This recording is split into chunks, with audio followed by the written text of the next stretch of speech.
വെള്ളം എടുത്തിട്ട് മൂർധാവ് മുതൽ കാലെത്തുന്നത് വരെ വെള്ളം ഒഴിക്കും. ഇങ്ങനെ 3 തവണയാണ് ഈ വെള്ളം ഒഴിക്കേണ്ടത്.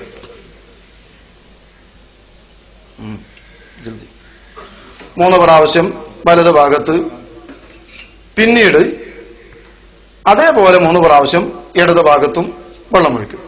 ഇനി മയ്യിത്ത് നേരത്തെ ചെയ്തതുപോലെ ഇടത് ഭാഗത്തേക്ക് ചേരിച്ചിട്ട് 3 പ്രാവശ്യം കൽപ്പൂരം ചേർത്തിയ വെള്ളം കൊണ്ട് ഇടത് ഭാഗത്തിന്റെ പിൻവശം വെള്ളം ഒഴിക്കേണ്ടതാണ്.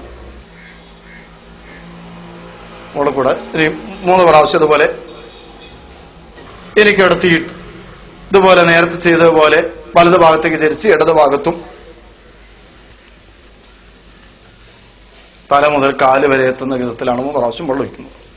ഇതിപ്പോ കുളിയുടെ പൂർണ്ണമായ ഒരു പ്രാവശ്യം കുളിപ്പിച്ചു എന്ന് പറയാം. ഈ വിധത്തിൽ 3 പ്രാവശ്യം ചെയ്യുന്നതോടുകൂടി കുളി അതിന്റെ സമ്പൂർണമായ രൂപമായി. ഇതാണ് മയ്യത്ത് കുളിപ്പിക്കുന്നതിന്റെ രൂപം. ഇത് കഴിഞ്ഞാൽ ഇനി മയ്യത്തിന്റെ ഈ ശരീരത്തിലുള്ള വെള്ളം മുടി കൊഴിഞ്ഞു പോകാത്ത വിധം നേരിയ ഉണങ്ങിയ വസ്ത്രം കൊണ്ട് മയ്യത്തിനെ തോർത്തി കൊടുക്കലാണ് ഇനി ആവശ്യം. സമയത്ത് നനഞ്ഞ ആ മുണ്ട് മാറ്റിയിട്ടാണ് മയ്യത്തിനെ തോർത്താൻ സൗകര്യം. അതുകൊണ്ട് മയ്യത്തിന്റെ ശരീരം കാണാതിരിക്കാൻ വേണ്ടി ഒരു പുതിയ മുണ്ടെടുത്ത് ശരീരത്തിലിട്ട് അടിയിൽ നിന്ന് നേരത്തെ നമ്മൾ കുളിപ്പിച്ചപ്പോൾ ഉപയോഗിച്ച ആ വസ്ത്രം മാറ്റും. അതിനുശേഷം ഉണങ്ങിയതായ ആ തുണി കൊണ്ട് ശരീരത്തിന്റെ ഭാഗങ്ങളൊക്കെ ചെറിയ വിധത്തിൽ തോർത്തി മയ്യത്തിനെ പൂർണ്ണമായും വെള്ളം ഒഴിവാക്കി ഇരിക്കണം. അതിന്റെ ശരീരം മുഴുവനും തുടച്ച് വെള്ളം നീക്കിയതിന്റെ ശേഷം കട്ടിൽ മാറ്റാൻ സൗകര്യപ്പെടുമെങ്കിൽ അതാണ് ഉചിതം. കാരണം ഈ കട്ടിൽ ഇതുവരെ നമ്മൾ കുളിപ്പിച്ചപ്പോൾ നനഞ്ഞതും ഒരു പക്ഷേ ആ കുളിപ്പിച്ച വെള്ളമൊക്കെ കട്ടിലിന്റെ ഭാഗങ്ങളിൽ നിൽക്കുന്നത് കൊണ്ടും മയ്യത്തിനെ ഒരു പുതിയ കട്ടിലേക്ക് മാറ്റാൻ സൗകര്യപ്പെടുമെങ്കിൽ അതാണ് ഉചിതം. അതുകൊണ്ട് മയ്യത്ത് എടുത്ത് ഒരു പുതിയ കട്ടിലിലേക്ക് കടത്തി. ഇനി അതേ കട്ടിലിൽ തന്നെ മയ്യത്തിനെ വെക്കുന്നത് കൊണ്ടും വിരോധമല്ല. ആ കട്ടിലിന്റെ ഭാഗങ്ങൾ വൃത്തിയാക്കുന്നത് നന്നായിരിക്കും. മയ്യത്തിനെ ചരിച്ചു പിടിച്ച് 2 വശങ്ങളും ഒന്ന് തുടച്ച് പഴയ വെള്ളം മയ്യത്തിന്റെ ശരീരത്തിലേക്ക് വരാതിരിക്കാൻ തുടച്ച് അവിടെ തന്നെ വെക്കാവുന്നതാണ്. ഇതോടെ മയ്യത്തിന്റെ കുളി കഴിഞ്ഞു.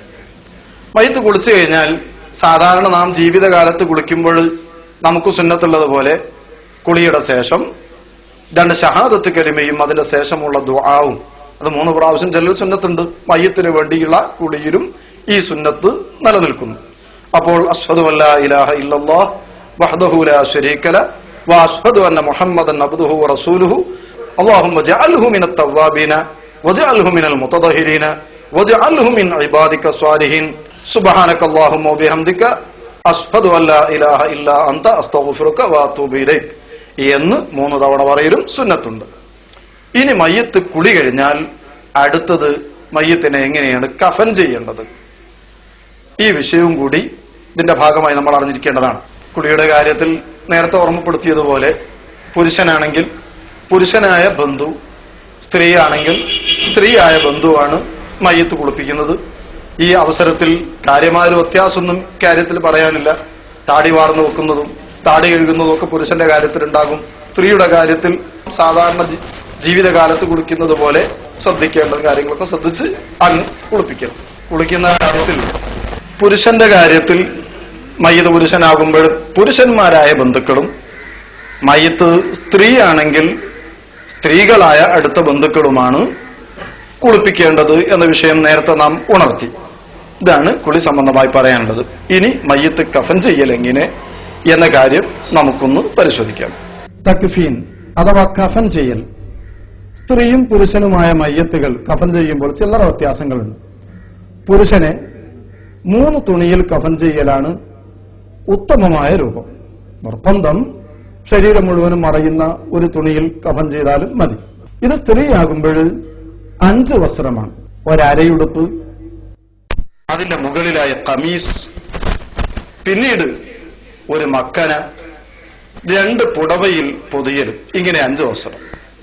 ഇങ്ങനെ സ്ത്രീ പുരുഷന്മാർ തമ്മിൽ കഫൻ ചെയ്യുന്നിടത്തുള്ള വ്യത്യാസം ഇതാണ്. ഇനി അതിന്റെ രൂപം എങ്ങനെയെന്ന് ചുരുങ്ങിയ വിധത്തിൽ നമുക്കൊന്ന് കാണാം. പുരുഷനായ ഒരു മയ്യത്തിനെ കഫൻ ചെയ്യുമ്പോൾ ശരീരം മുഴുവനും മറയാവുന്ന വിധത്തിലുള്ള 3 വസ്ത്രം വേണമെന്ന് പറഞ്ഞു. ഈ വസ്ത്രം ആദ്യമായി ഒന്ന് പുകയിക്കൽ, തബ്ഖീർ എന്ന് പറയും, ഉലുവാൻ പുകയിക്കൽ, അത് ഉത്തമമാണ്.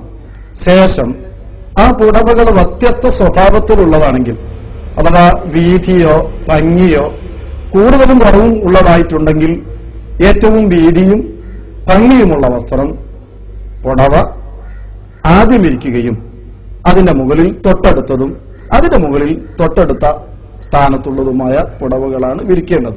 ജീവിതകാലത്ത് അടിയിലുള്ള വസ്ത്രത്തെക്കാൾ പുറത്തുള്ള വസ്ത്രം ഭംഗിയാവാൻ നാം ആഗ്രഹിക്കുന്നതും നാം സ്വീകരിക്കുന്നതുമായതുപോലെ മയ്യത്തിനെ കഫൻ ചെയ്യുമ്പോഴും ഈ മാർഗമാണ് സ്വീകരിക്കേണ്ടത്. ഒരേപോലുള്ള വസ്ത്രമാണെങ്കിൽ ആ കാര്യം ഇവിടെ നാം പ്രത്യേകിച്ച് പരിഗണിക്കേണ്ടതില്ല. അങ്ങനെ 3 പുടവകൾ പുകയിച്ചതിന്റെ ശേഷം ഒന്നിന്റെ മുകളിലായി ഒന്ന് വിരിക്കും. ആ പുടവകളിൽ ഓരോന്നിന്റെ മുകളിലും അല്പം കൽപ്പൂരം, ഹനൂത്ത് എന്ന് മയ്യത്ത് സംസ്കരണത്തിന് പ്രത്യേകമായി ഉണ്ടാക്കുന്ന ഒരു സുഗന്ധദ്രവ്യമുണ്ട്.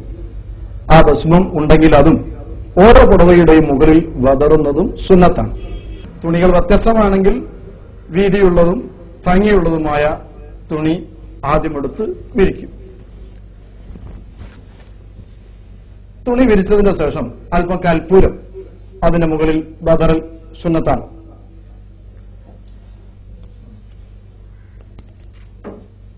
ഈ കൽപ്പൂരം വിതറി ശേഷം അടുത്ത തുണിയും ഇതേപോലെ അതിന്റെ മുകളിൽ വിരിക്കും.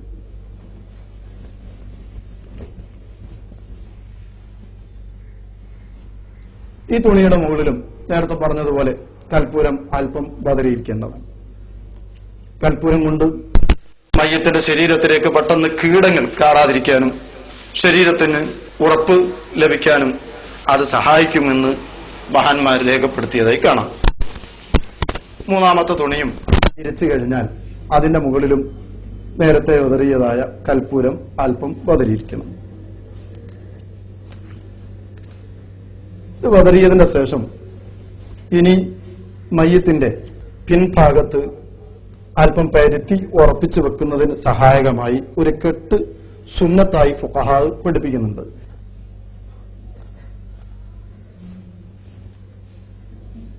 കൽപ്പൂരം പതറിയതായി പരുത്തി പിൻഭാഗത്ത് വരുന്ന വിധത്തിൽ വെച്ചതിന്റെ ശേഷമാണ് മയ്യത്ത് ഈ പുടവയുടെ മുകളിൽ കിടത്തുന്നത്.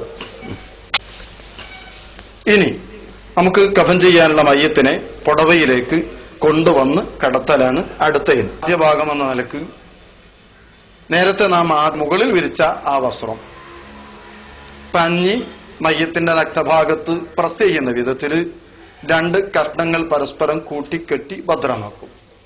ഈ കഷ്ണവും ആ കഷ്ണവും കൂടി കെട്ടിയിട്ട് അത് ഉറപ്പിച്ചതിന്റെ ശേഷം ഇതുപോലെ മറുഭാഗത്തുള്ള കഷ്ണം